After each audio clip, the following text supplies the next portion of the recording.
కుటుంబ సభ్యుల కోసమే కేసీఆర్ ముందస్తు ఎన్నికలకు వెళ్లారని కాంగ్రెస్ నేత రేవంత్ రెడ్డి ఆరోపించారు. మహబూబాబాద్ జిల్లా కేంద్రంలో బహిరంగ సభలో పాల్గొన్న రేవంత్ కుటుంబ పాలనతో తెలంగాణను అప్పుల పాలు చేశారని ఆగ్రహం వ్యక్తం చేశారు. కమిషన్స్ కోసమే విద్యుత్ సరఫరా చేస్తున్నారని ఆరోపించారు. టీఆర్ఎస్ హయాంలో ఒక్క యూనిట్ కరెంటు కూడా ఉత్పత్తి చేయలేదని ఎద్దేవా చేశారు. కాంగ్రెస్ను గెలిపిస్తే మేనిఫెస్టోలో పేర్కొన్న అన్ని హామీలను అమలు చేస్తామన్నారు. తెలంగాణలో వచ్చి పెత్తనం చేస్తాడా చంద్రబాబు నాయుడు, నువ్వు వస్తే నీ మీద మూడో కన్ను తెరుస్తానికి ఆ మధ్య అన్నాడు.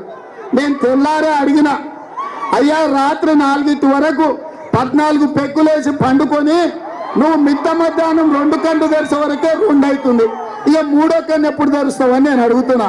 ఏది తెరువు చూద్దాం, మూడో కన్ను ఎట్లా తెరుస్తావు?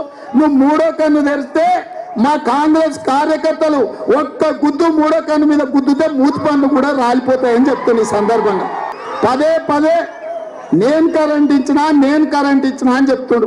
మిత్రులారా రాసుకోండి, కరెంటు కథలు కేసీఆర్ ఎట్లా చెప్తుండంటే కాకమ్మ కబూర్లు చెప్పినట్టు చెప్తున్నాడు.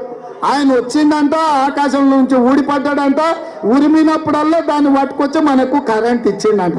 ఈ సిగ్గులేని మాటలు ఎందుకు మాట్లాడుతావా కేసీఆర్? అసలు రైతులకు ఉచిత కరెంటు అన్న ఇయ్యాలన్న ఆలోచన ఎవ్వరికి కలగక ముందు కాంగ్రెస్కి వచ్చి 2004లో రైతులకు ఉచిత కరెంట్ ఇచ్చిన చరిత్ర కాంగ్రెస్ పార్టీ గురించి నువ్వు మర్చిపోయినవా అని నేను అడుగుతున్నా.